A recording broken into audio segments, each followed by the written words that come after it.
Hey, hello, Vineyard. Wednesday again, so time for our weekly update. Now, before we get into the business today, I feel compelled to remind you that daylight savings time ends this weekend. Yes, this is the time that the government's futile attempt to extend daylight hours comes to an end, and we revert back to submitting to the sun and the axis of the earth to dictate our hours of light. So, in essence, this weekend we reclaim the hour that the federal government stole from us last spring. So, use it well, Vineyard. Use that hour well. All right. Some updates for you. Our Thanksgiving outreach is moving from the nomination stage to the grab a family and get them a meal stage. So this weekend on the table in the lobby, we will have the first set of families ready to be claimed. So you can grab an envelope off that table. You can shop for them. You can deliver the meal, set up the time to deliver before Thanksgiving. Or you can just shop for them and coordinate with Tara and I to get the meal to them if you'd rather do it that way. Either way works for us, but that process will start this coming Sunday. Now, as we move into the holiday season, there's a couple of things that I want to put in front of us that tie what we're doing here as a family to what we're called to do in the time between the Sundays. So, this Sunday, in our adult Bible school discussion that we call Coffee with Christ, which, by the way, meets downstairs at 8:15 each Sunday, is talking about living in the light. Now, to someone new to Scripture or someone that has no inclination to want to know what Scripture even is, that can sound mystic, it can sound religious, or it can just sound weird as heck.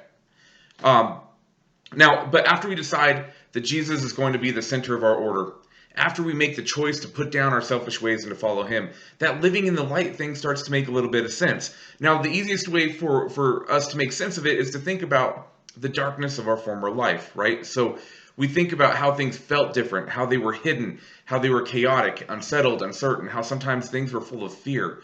Um, Even things like paying bills, or shopping, things that that tied to money, everything just didn't feel light.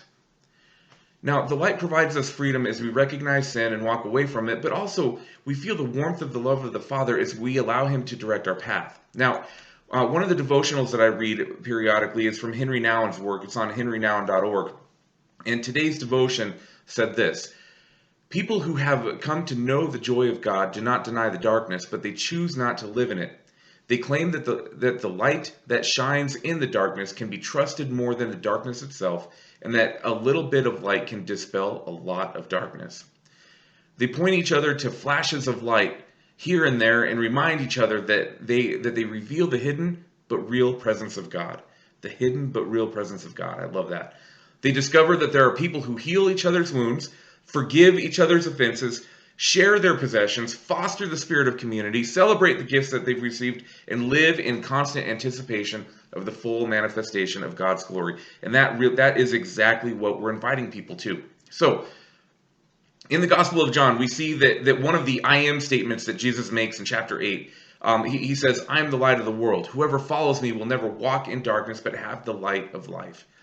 As we're planted right in the middle of the time between the Sundays on a Wednesday here, take a moment to recognize the light that you're walking in, and notice the contrast with those around you that are in that chaos of darkness, and let's start praying for them.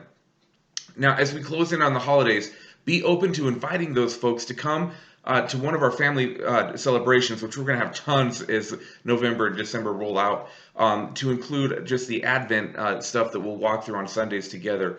But together we can walk with them towards the light. So let's use the holiday season to see the gospel of Jesus unleashed on our time between the Sundays.